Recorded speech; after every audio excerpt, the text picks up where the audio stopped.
જોઈને જ ગમી જાય અને પીવાનું મન થઈ જાય તેવું આ જ્યુસ અને હોમમેડ જામ બનાવે છે કાળી દ્રાક્ષમાંથી. બહુ જ સરળ રીત છે બનાવવાની, આગળ જોઈશું.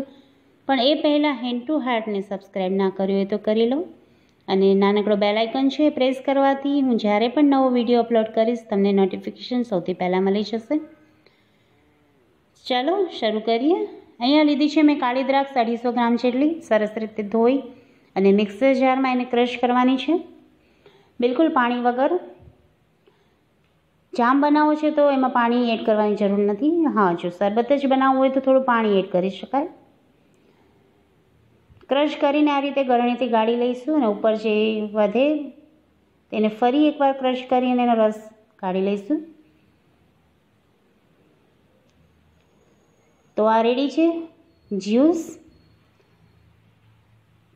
હવે તેમાં ઉમેરીશું સિંધાઓ મીઠું અને કાળા મરીનો પાવડર, થોડા બરફના ટુકડા. તમે જોયું કે અહીંયા બિલકુલ ખાંડ ઉમેરી નથી. તમે ઈચ્છો તો ઉમેરી શકો, દ્રાક્ષ જ ખાટી મીઠી હોય છે તો જરૂર નથી રહેતી. છતાં પણ ખાંડની જગ્યાએ તમે મધ પણ ઉમેરી શકો અને ગમે તો ચાટ મસાલો અને સંચર પાવડર પણ ઉમેરી શકાય. ચલો થોડું મધ ઉમેરી દઈએ. તો રેડી છે એક હેલ્ધી ટેસ્ટી જ્યુસ.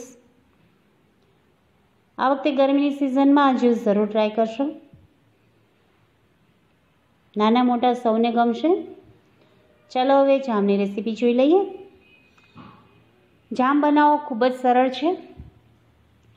જેના માટે જોઈશે બિલકુલ પાણી વગર બનાવેલું જ્યુસ 1 કપ. સાથે જોઈશે થોડાક લીંબુના ફૂલ, જોઈ શકો છો કેટલા લીધા છે, પિંચ બિલકુલ.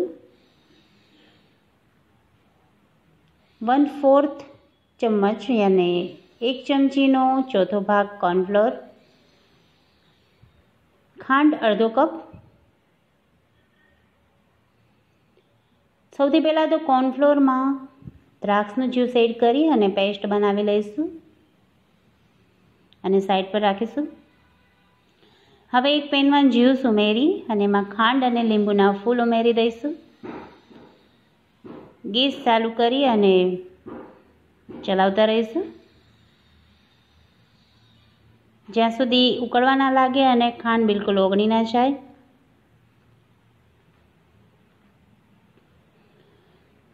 બરાબર ઉકળવા લાગે એટલે એમાં એડ કરી દઈશું બનાવેલી પેસ્ટ, કોર્નફ્લોરની પેસ્ટ જે બનાવીને રાખી છે આપણે.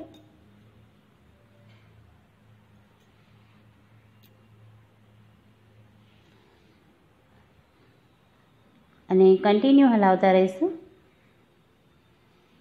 કોર્નફ્લોર એડ કરવાથી જામ છે એ થોડો થીક થશે, કારણ કે દ્રાક્ષનો જ્યુસ એકદમ પતલો હોય છે, તેને થીક થતાં બહુ વાર લાગે અને વધારે પડતું જો ઉકાળીશું તો એનો ટેસ્ટ પણ ખરાબ થઈ જાય. એટલે કોર્નફ્લોર અહીંયા ઉમેર્યો છે આપણે.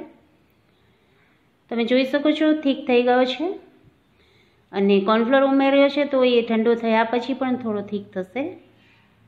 તો ગેસ બંધ કરી દઈશું. ઠંડો થયા પછી આ રીતે જોઈ શકો છો કેટલો થીક થયો છે.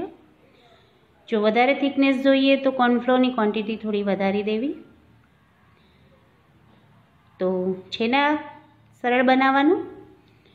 કાચની બોટલમાં સ્ટોર કરી શકો છો. તો હવે માર્કેટથી લાવવાનું ના કરતાં ઘરમાં જ બનાવશો ફ્રેશ જામ અને જ્યુસ.